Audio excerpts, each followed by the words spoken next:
فرماتے ہیں وَلَوْ شَاءَ رَبُّكَ لَآمَنَ مَنْ فِي الْأَرْضِ كُلُّهُمْ جَمِيعًا۔ اے نبی صلی اللہ علیہ وسلم، آپ جو ان کے ایمان کے در پہ ہو رہے ہیں، کسی طرح یہ ایمان لے آئیں اور جب نہیں لاتے تو آپ کو پریشانی ہوتی ہے، تو یہ تو اللہ کے ہاتھ میں ہے۔ اللہ چاہے لَآمَنَ مَنْ فِي الْأَرْضِ کہ سب جو مخلوق بھی زمین میں رہتی ہے، کلہم سارے کے سارے انسان، جمیعہ تمام کے تمام سارے مسلمان ہو جائیں، سارے ایمان لے آئیں، یہ تو اللہ کے ہاتھ میں ہے۔ تو ظاہر ہے اللہ اگر نہیں کر رہا تو اس کا مطلب کوئی وجہ ہے، کوئی حکمت ہے۔ وہ حکمت کیا ہے؟ آزمائش ہے۔ جس کا دل چاہے گا ایمان لائے گا، جس کا دل چاہے گا نہیں لائے گا۔ تو افانت تکرہ الناس، تو کیا ہے محمد، تو کیا آپ تکرہ الناس لوگوں کو مجبور کریں گے کیا؟ حتی یکونوا مؤمنین کہ وہ سارے مومن ہو جائیں، یعنی اس وقت تک آپ ان پہ جبر کرتے رہیں گے کہ یہ مومن، جب تک کہ یہ سارے مومن نہ ہو جاتے؟ ظاہر ہے یہ جبر آپ کر نہیں سکتے۔ کیا مطلب؟ یہ ایسے ہے جیسے آپ کا کوئی ریلیٹو ہو، کسی کو تبلیغ کر رہا ہو اور وہ مان نہ رہا ہو، تو آپ اسے کیا کہتے ہیں؟ کیا بھائی تو اس پر اتنی زبردستی کر سکتا ہے کہ یہ جب تک یہ مومن نہیں ہوتا تو اس کو مجبوری کرتا رہے؟ ظاہر نہیں ہو سکتا نا ایسے، تو اس لیے ہم اس کو کہتے ہیں بھائی پھر اس کو اپنے حال پہ چھوڑ دے۔ تو نبی صلی اللہ علیہ وسلم کے دل میں لوگوں کے ایمان لانے کی حرص اتنی زیادہ تھی اور آپ کو اتنی فکر تھی۔ دو وجہ سے فکر تھی آپ صلی اللہ علیہ وسلم کو۔ ایک تو اس لیے بھی کہ انسانیت پہ رحم کا جذبہ کہ یہ جہنم کی آگ سے بچ جائیں، دوسرا اس لیے بھی کہ اگر یہ ایمان نہ لے کر آئے تو ایسا نہ ہو کہ میری تبلیغ میں کوئی کمزوری ہو، پھر قیامت کے دن مجھ سے سوال ہوگا کہ آپ اپنے مشن کی تکمیل نہیں کر کے آئے۔ تو اس لیے اللہ نے کہا کہ آپ جو ان کے در پہ ہو گئے ہیں، تو اللہ چاہے تو سب کے دلوں کو پھیر دے۔ جب اللہ نہیں پھیر رہا، اللہ تو جبر کر سکتا ہے، زبردستی دلوں کو جو ہے نا گھما دے ایک طرف۔ تو افا انت تکرہ الناس، تو کیا آپ لوگوں کو مجبور کریں گے کہ لوگ سارے مسلمان ہو جائیں؟ ظاہر ہے آپ مجبور نہیں کر سکتے، آپ میں یہ جبر کی طاقت نہیں ہے، آپ میں قوت نہیں ہے، کیونکہ آپ کا لوگوں کے دلوں پہ زور نہیں چل سکتا، یہ زور اللہ کا چلتا ہے۔ تو میں مجبور کر کے بھی مسلمان کر سکتا ہوں، کوئی نہیں بھی چاہ رہا ہو پھر بھی اس کو کلمہ پڑھوا دوں، میں ایمان لے آئے وہ۔ تو اس لیے یہ جبر میرا کام ہے، یہ آپ کا کام نہیں ہے، یہ مجھ پہ چھوڑ دیں۔ آپ کا کام کیا ہے؟ لوگوں کی ہدایت، جو آپ کو جو میں نے کام ذمے میں لگایا ہے تبلیغ کرنا، آپ اس کام کو فوکس کریں، آپ اس کام پہ توجہ دیں، اور یہ ٹینشن نہ لیں بہت زیادہ، جو بہت زیادہ نبی صلی اللہ علیہ وسلم اس بات کی ٹینشن لیا کرتے تھے۔ وَمَا كَانَ لِنَفْسٍ أَن تُؤْمِنَ إِلَّا بِإِذْنِ اللَّهِ، اور اے محمد صلی اللہ علیہ وسلم، کسی نفس کے لیے یہ ممکن نہیں ہے کہ وہ ایمان لے آئے مگر اللہ کے حکم سے۔ تو جب اللہ چاہے گا ایمان لے آئے گا، نہیں چاہے گا تو آپ کے چاہنے سے یہ ممکن نہیں ہے۔ یہ سب تسلی کے جملے ہیں۔ وَيَجْعَلُ الرِّجْسَ عَلَى الَّذِينَ لَا يَعْقِلُونَ، اور اللہ یہ گندگی انہی لوگوں پہ ڈالتا ہے جو عقل سے کام نہیں لیتے۔ کیا مطلب؟ کفر کی گندگی اور ایمان کی توفیق نہ ملنے کی گندگی، شرک کی گندگی، یہ ساری جو باطل عقائد کی گندگی ہے، یہ انہی لوگوں پہ اللہ ڈالتا ہے جو عقل سے کام نہیں لیتے۔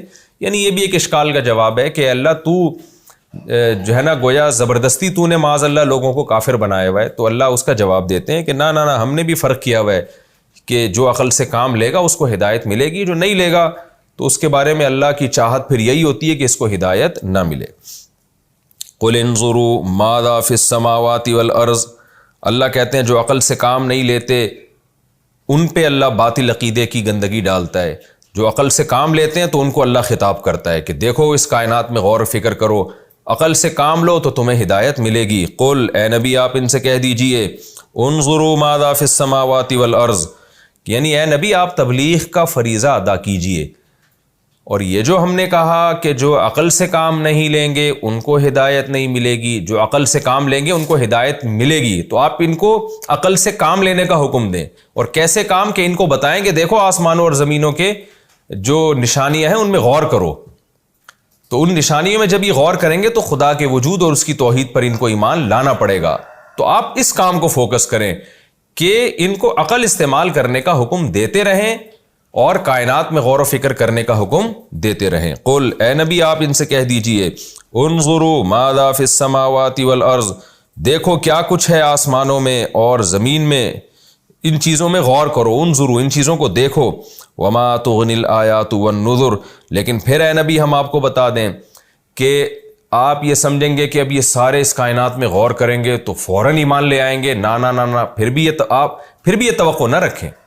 وہ کیا ہوگا؟ وما تغنی الآیات والنذر، جو آیات ہیں، نشانیاں ہیں کائنات کی، اور نذیر کی جمع نذر، اور جتنے ڈرانے والے ہیں جیسے پیغمبر، علماء اور جو بھی مبلغین ہیں، سب ڈرانے والے ہوتے ہیں۔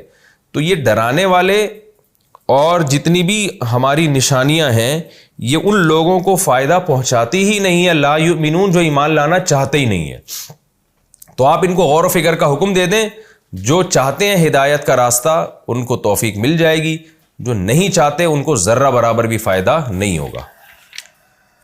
فَهَلْ يَنْتَظِرُونَ إِلَّا مِثْلَ أَيَّامِ الَّذِينَ خَلَوْا مِنْ قَبْلِهِمْ، تو تم کائنات میں بھی غور کر کے دیکھ لیا تم نے، پھر بھی توفیق نہیں مل رہی تمہیں، یا کائنات میں غور کرنے کے لیے تیار ہی نہیں ہو، تو کیا یہ لوگ انتظار کر رہے ہیں؟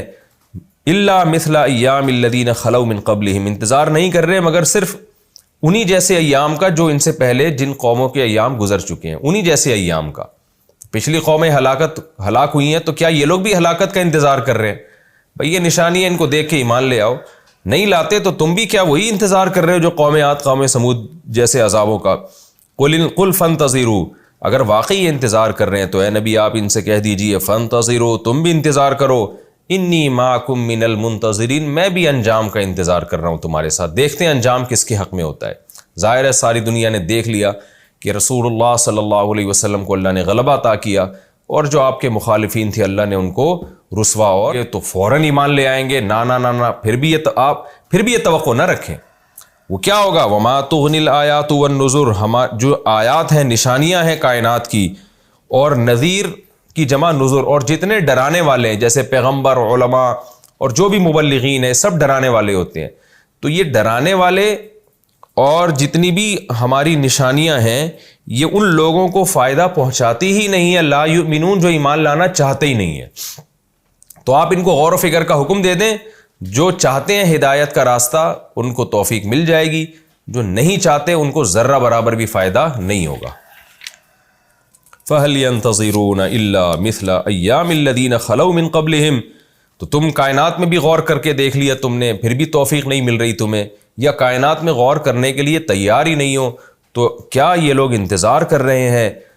الا مثل ایام الذین خلوا من قبلہم، انتظار نہیں کر رہے مگر صرف انہی جیسے ایام کا جو ان سے پہلے جن قوموں کے ایام گزر چکے ہیں، انہی جیسے ایام کا۔ پچھلی قومیں ہلاک ہوئی ہیں، تو کیا یہ لوگ بھی ہلاکت کا انتظار کر رہے ہیں؟ بھئی یہ نشانی ہے، ان کو دیکھ کے ایمان لے آؤ۔